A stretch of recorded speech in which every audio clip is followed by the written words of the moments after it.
Julius, he is a very loving person. Yeah, and of course, from what I know,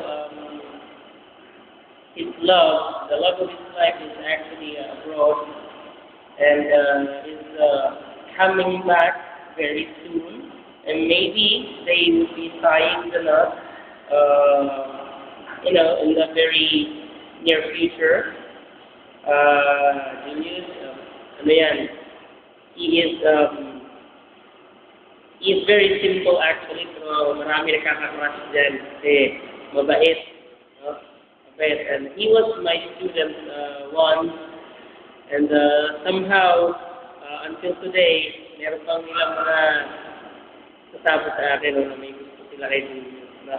Actually, he's a nice guy. He's also very bright. Yeah, that's it.